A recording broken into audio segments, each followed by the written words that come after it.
Sawan the feel of love. समय कितनी तेजी से गुजर जाता है और गुजरते गुजरते अपने साथ कई चीजों को भी बदलता चला जाता है।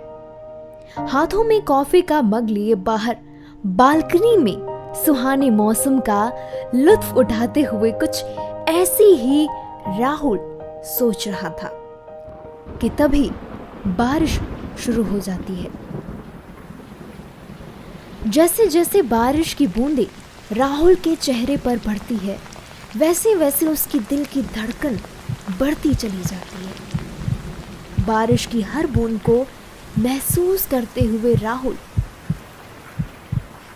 आहिस्ता आहिस्ता अपना पूरा शरीर खुले आसमान को सौंप देता है, जैसे मानो वो कह रहा हो कि आज मैं जी भर के भीगना चाहता हूँ। यकीन कर पाना मुश्किल है कि ये वही राहुल है जिसे आज से 3-4 साल पहले तक बारिश के नाम से सख्त नफरत थी, और आज वो खुद को इस तरह बादलों को सौंपे बैठा है।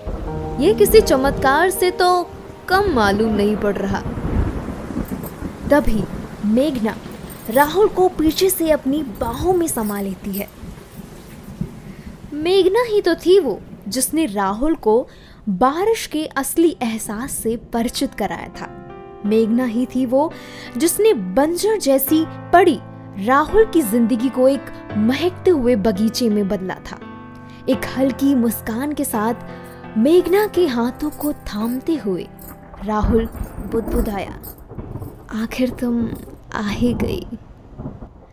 आंखों में थोड़ी शर्म और लफ्जों में थोड़ी झिझक लिए मेघना बोली, क्यों, मेरा आना तुम्हें अच्छा नहीं लगा?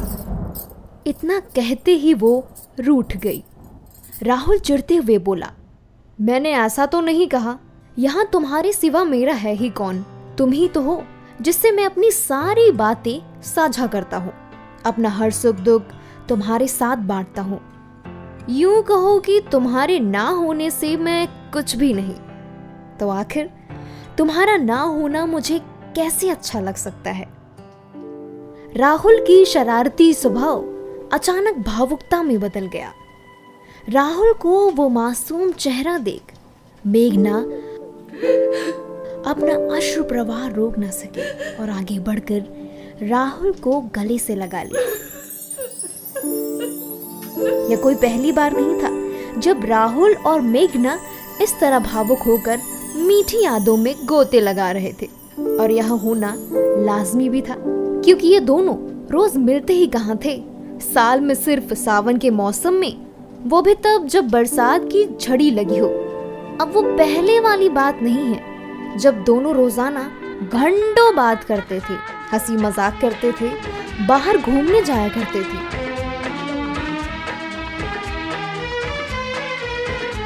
खुद से ज्यादा एक दूसरे की फिक्र करते थे। लेकिन राहुल अब भी चाहता है कि वो मेघना के साथ ज्यादा से ज्यादा समय बिताए, मगर अफसोस ऊपर वाला राहुल से ये हक 2 साल पहले ही छीन चुका है।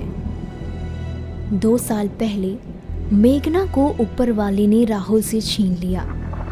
मेघना के जाने के बाद राहुल अंदर से बिल्कुल टूट चुका था। घंटों तक बंद अंधेरे कमरे में खुद को कैद रखना मानो उसका एक नया शौक बन गया था। अगर मेघना के जाने के बाद राहुल के पास कुछ था तो वो थी उसकी यादें। उन्हीं यादों के साथ राहुल ने अपनी नई जिंदगी शुरू की।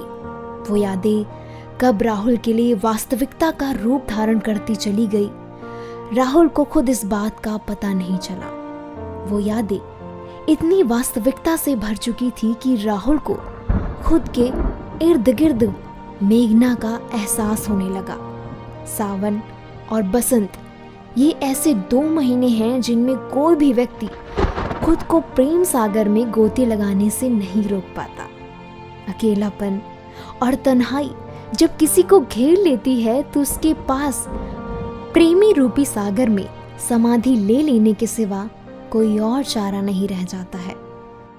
और उसी समाधि में इस वक्त राहुल और मेघना दुनिया के सभी दुखों को भूलकर प्रेम की अनुभूति कर रहे थे।